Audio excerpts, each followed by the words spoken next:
नमस्कार, आप देख रहे हैं 4PM और मैं हूं अभिषेक मिश्रा। बिहार में सत्ता का समीकरण बदल चुका है। बिहार में राजनीति का समीकरण बदल चुका है। हालांकि 2025 के चुनाव नतीजों के बाद सरकार तब भी एनडीए की थी, अब भी एनडीए की है, लेकिन सत्ता का हस्तांतरण हुआ है। ड्राइविंग सीट पर जेडीयू थी और जेडीयू रही है 2025 से पहले भी, लेकिन अब ड्राइविंग सीट पर भारतीय जनता पार्टी है।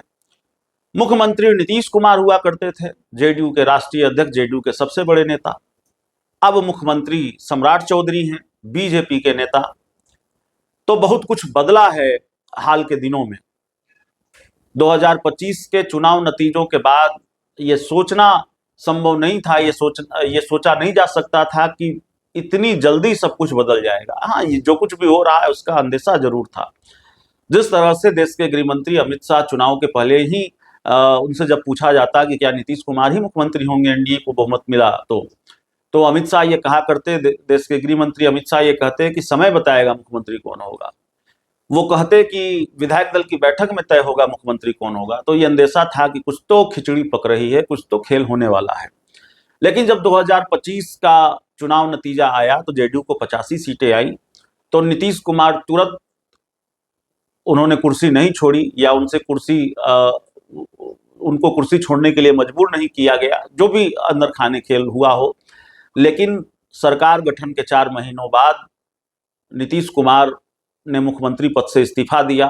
इसके पीछे बहुत लंबी चौड़ी स्क्रिप्ट लिखी गई, बहुत शानदार स्क्रिप्ट लिखी गई, और भारतीय जनता पार्टी की लिखी हुई स्क्रिप्ट, और जिसमें कहा यह जा रहा है कि जेडीयू के कुछ लोग भी महत्वपूर्ण स्क्रिप्ट राइटर की भूमिका उन्होंने निभाई।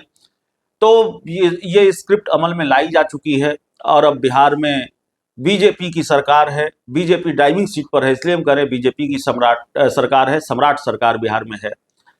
लेकिन क्या अंदेशा है जनता दल यूनाइटेड को? भारतीय जनता पार्टी अपनी पिच पर खेलेगी, अपने एजेंडे के हिसाब से सरकार चलाएगी, और भारतीय जनता पार्टी दूसरे राज्यों में किस पिच पर खेलती है, उसकी सरकार की कार्यशैली का तरीका क्या है, अच्छे बुरे पर बहस हो सकती है। लेकिन मैं सिर्फ ये कह रहा हूँ कि भारतीय जनता पार्टी किस एजेंडे पर का एजेंडा क्या होता है दूसरे राज्यों में जहां भारतीय जनता पार्टी की सरकार है। जेडीयू उससे असहमत रही है, कई मौकों पर असहमत रही है। नीतीश कुमार तो कई मौकों पर असहमत रहे हैं। तो सवाल यह है कि क्या अंदेशा अब जेडीयू को सताने लगा है कि बिहार में भारतीय जनता पार्टी अपना एजेंडा लागू करेगी, Yogi model, Modi Shah model, BJP model लागू करेगी? क्यों आखिरकार बिहार के पूर्व मुख्यमंत्री नीतीश कुमार के बेटे निशांत कुमार बार बार ये कह रहे हैं कि वो भी क्राइम, करप्शन और कम्युनलिज्म से समझौता नहीं करेंगे।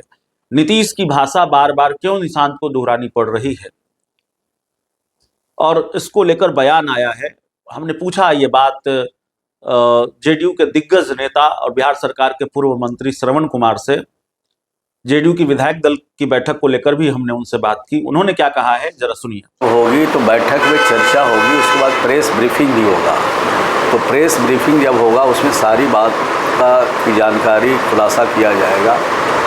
अभी जब बैठक में हम लोग जा रहे हैं तो बैठक के बाद ही कुछ ज़्यादा बताना अच्छा होगा, जो सटीक होगा, जो सही होगा, वो बैठक के बाद बताना ज़्यादा श्रेष्ठ होगा। निशांत जी ने सरकार में कोई भूमिका स्वीकार नहीं की है, अब इसको जेडीयू के लिए ठीक फैसला नहीं माना जा रहा है। जेडीयू के नेता, कार्यकर्ता निराशा व्यक्त करते हैं जब उनसे ऐसे बातचीत होती है। नहीं, उनसे बातचीत होती है तो निराशाजनक बात नहीं होती है। आज भी देखा है हमने अखबार में, उन्होंने कहा है कि हमारे पिताजी का जो काम है उस काम को मैं आगे बढ़ाऊंगा, और ख़ास करके जो गरीब लोग हैं जिसकी चिंता नीतीश कुमार ने किया, वो गरीब लोगों का जो योजना है उस पर विशेष तौर पर कार्यकर्ताओं को ध्यान रखने का उन्होंने अपील भी किया है।